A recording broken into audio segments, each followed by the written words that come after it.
horrible way to live. You will pay for what you did to me.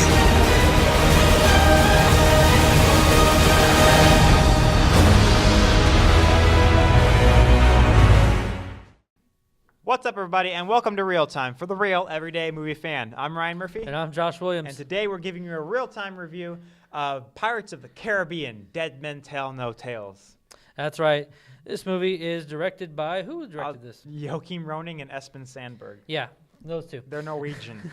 But it stars Johnny Depp, Javier Bardem. Bardem, there, that's it, right? Kaya, how do you pronounce that? Let's take a look. Yeah, let's take a look. But let's see. Scodelario. Yeah, Jeffrey Rush and Brenton Thwaites and Orlando Bloom makes a little cameo, and as does Kevin McNally. Kevin McNally. Okay. That's pretty much it. Those are the main people. There's some small other roles from people prior, but that's it. Yep. So let's get started. Let's start with you. Okay. What did you think of the 5th installment of Pirates of the Caribbean? What did you think? Not that good. Same as South High, the second and third and fourth. Here's the deal, and we'll preface this. The first Pirates of the Caribbean is absolute in my top 20 favorite movies. That is a freaking movie. That is a fun movie. That is how you make movies. That's how you make a fun blockbuster film, yeah. Just like, take me now. Like, I mean, it's so, like, just like pure, great, grandiose Hollywood. Errol Flynn, just eat your freaking heart out. Mm-hmm. Awesome adventure, high seas. Just I like the first Pirates of the Caribbean. It's a good movie. And every sequel they've made, my score out of 10. Gosh, I actually haven't thought about this. Probably like maybe a 6.5. That's so fresh. Yeah, I suppose. It's so actually we walked out of the theater and I said this was the worst of the sequels so far, and you said it was the best of the sequels so far. I think it's the best. I think it's the best behind. Neither of us thinks that highly of any of the sequels. No, not at all. But I still found this one had a little more enjoyment out of it. This one had, you felt more of the adventure in this one than the prior second, third, and fourth one. Mm-hmm. And I don't know. And the other good thing is, I'll get to Johnny Depp's character in a minute. What I liked about his character in this one, but I'll give my score real quick. I'm gonna give it probably a 7. I think a solid 7's worth it. There's some problems still, but I think it's still worth noting that it's still a fun film. I actually kind of quite enjoyed it. Mm-hmm. But let's get into one of the things I like. Some of the things I liked was the main girl. I couldn't pronounce her name, but she plays Catherine Smith. She actually was kind of the focal point of the story, and she actually thought she did a really great job. And one of the things I liked is they brought back Johnny Depp's character, Jack Sparrow, a little bit more serious at times. Because the first movie, if you guys even remember, I mean, I just rewatched it I think it was yesterday. I was like, wow, Jack Sparrow was a badass in that movie. Like, he was smart, he was clever, he knew what he was doing, he always had a plan, and he didn't take crap from anyone. You know what I mean? Like, he was just a badass character. And then when afterwards, when Dead Man's Chest came out, it kind of did a 180, and they took some of the comedic chops that he had from the first one and just made that the focal point of his character, and I thought it completely lost the edge, in a sense, of Jack Sparrow. Whereas this one, now, like that kind of transpired throughout the rest of 2, 3, and 4. With this one, you see a little bit more seriousness to him. He seems he always has some sort of plan to get out of things.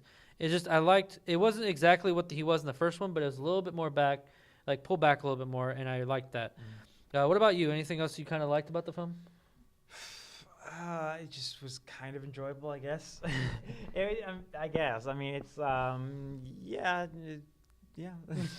Not much to say. Not really. I mean, I really didn't hate the film, but it's just I really don't have much to say now. In terms of, at least not in terms of positive. All right, so let's get into some of the things you didn't like. Okay. This film really, I think, tries to be as fun as they even said the model for this film was the first film. We're trying to get back to that, just fun, high seas, really frolicking adventure. And I felt it just kind of plodded along. The pace was very sort of like bogged down. It's like, okay, something's got. You can read the minds of the writers. You're like, okay, something's got to happen here. So what do we do? I guess we can do this, and it feels more like, oh, okay, we can do this because we have to fill this much time until the climax. And it just sort of felt like I didn't care as much, and I didn't really know where they were going with it.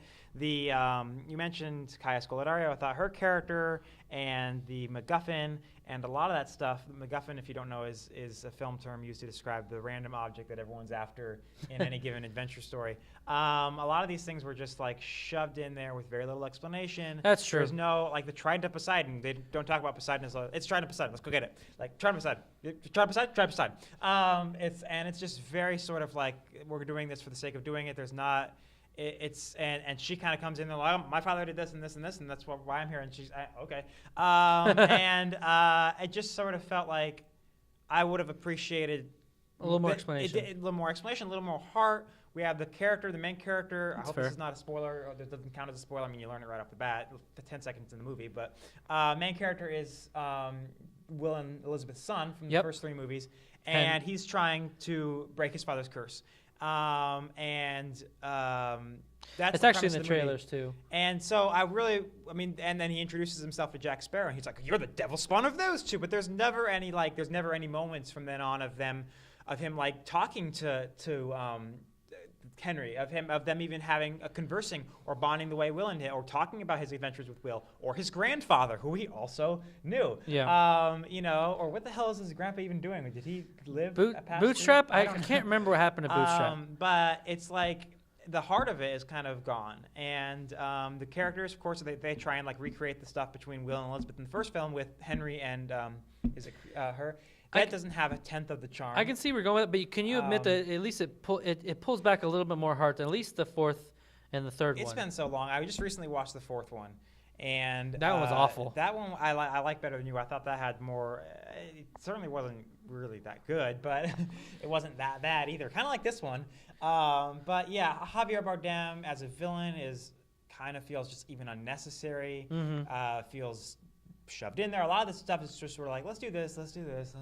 Not really, there's no enthusiasm. I feel like he was kind of shoehorned in just to have a villain for the exactly, adventure. Yeah. And I didn't really care for his he's a great actor. I mean, No Country for Old Men, Skyfall. Let's get that out of the way. We love ourselves some Javier. That dude's awesome. I mean, awesome. Skyfall, No Country for Old Men, the dude's a great actor, but I feel like his character, it was just a little shoehorned in.